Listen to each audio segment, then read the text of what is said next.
Assalamualaikum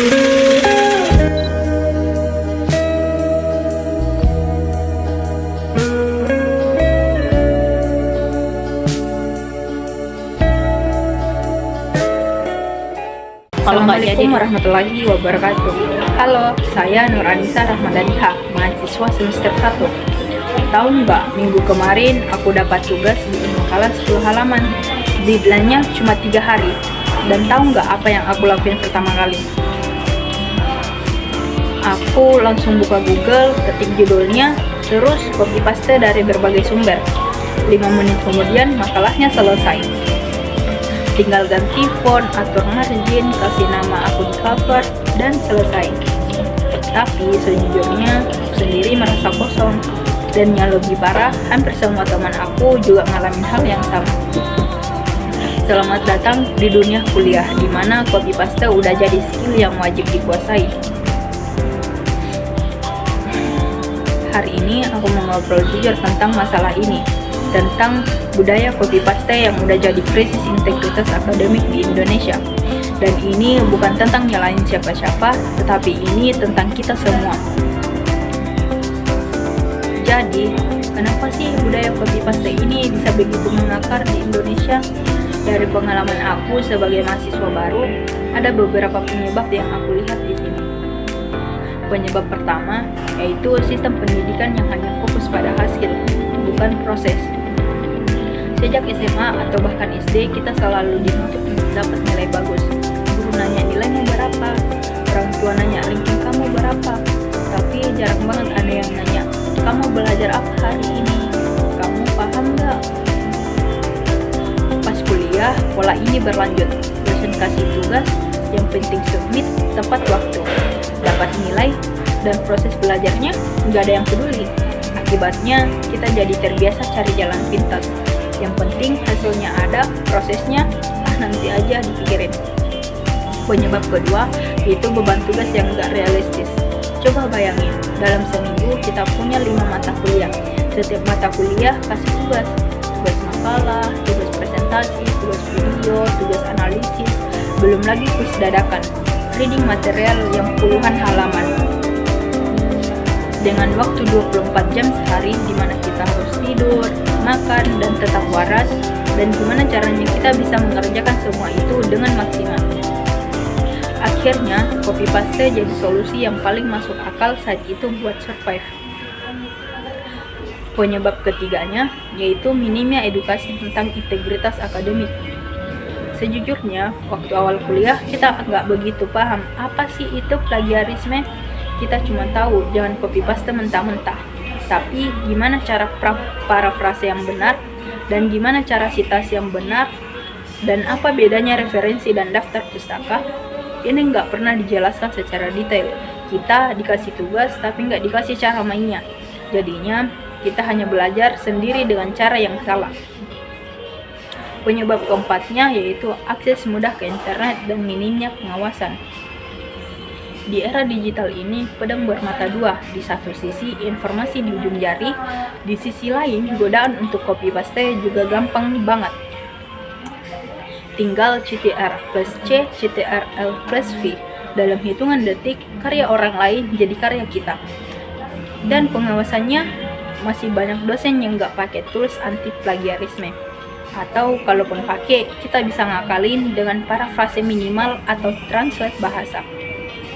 Di sini sistemnya ada celah dan kita manfaatin celah itu.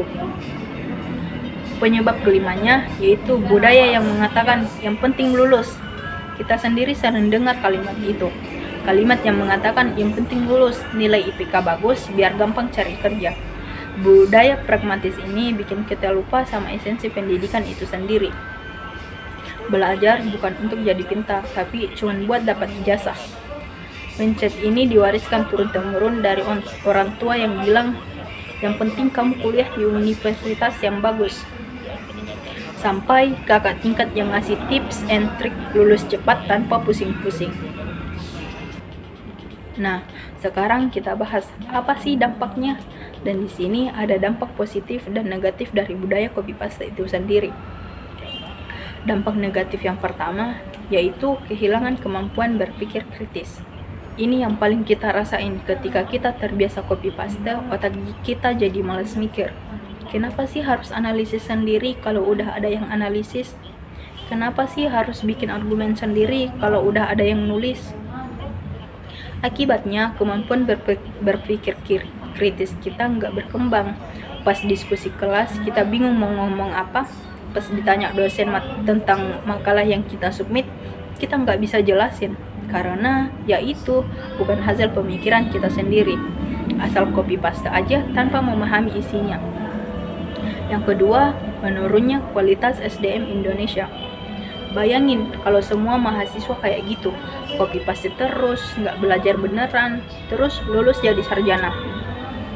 Masuk dunia kerja dengan skill yang minim. Gimana Indonesia mau bersaing di kancah global kalau SDM-nya dihasilin dari sistem yang penuh shortcut? Ini bukan cuma masalah personal, tapi masalah nasional.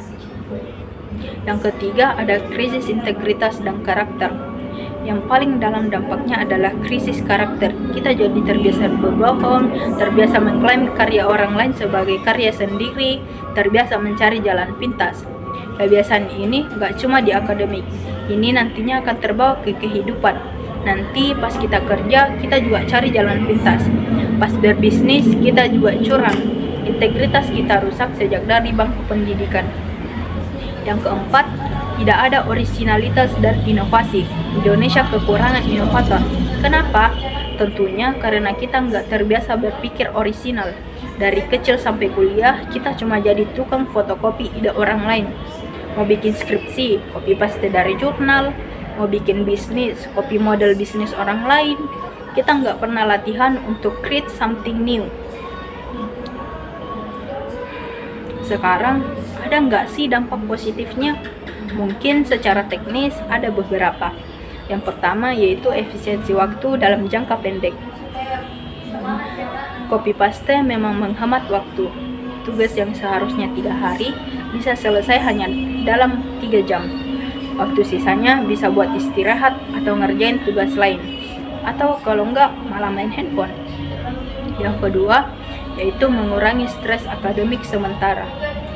Dengan deadline yang mepet, copy paste bisa jadi penyelamat yang mengurangi stres. At least tugas ke submit nggak dapat nilai Tetapi ini bukan dampak positif yang beneran positif. Ini cuma temporary relief yang ujung-ujungnya merugikan diri kita sendiri. Ini seperti kayak kita minum obat pereda nyeri tanpa ngobatin penyakitnya. Sakitnya hilang sebentar, tapi penyakitnya tetap ada. Oke, kita udah bahas masalahnya. Sekarang, apa solusinya? Aku coba breakdown berdasarkan teori-teori pendidikan yang dipelajari. Solusi pertama yaitu menerapkan konstruktivisme dalam pembelajaran. Teori konstruktivisme dari Piaget dan Vygotsky bilang bahwa pengetahuan itu dibangun oleh siswa itu sendiri, bukan ditransfer dari guru. Implementasinya yaitu dosen yang harus kasih tugas yang mendorong mahasiswa untuk konstruksi pengetahuan sendiri, bukan cuma bikin makalah tentang X tapi analisis kasus Y berdasarkan pengalaman kamu sendiri. Solusi kedua ada asesmen yang autentik atau penilaian autentik. Teori asesmen autentik dari Grant Wiggins menekankan penilaian yang mengukur kemampuan real, bukan cuma hafalan atau copy paste. Implementasinya yaitu ganti tugas makalah dengan presentasi oral, di mana kita harus jelasin dengan kata-kata kita sendiri. Solusi ketiga yaitu penguatan pendidikan karakter atau character education. Thomas Licona sendiri bilang bahwa pendidikan karakter harus jadi inti dari sistem pendidikan. Ini termasuk integritas akademik. Implementasinya yaitu sejak orientasi mahasiswa baru, integritas akademik harus ditekankan, bukan cuma ceramah, tapi dengan role play dan kasus nyata. Solusi keempat yaitu reformasi beban tugas dan kurikulum. Paulo Freire pernah bilang tentang banking concept of education yang salah. Pendidikan bukan tentang memasukkan informasi sebanyak-banyaknya ke kepala mahasiswa.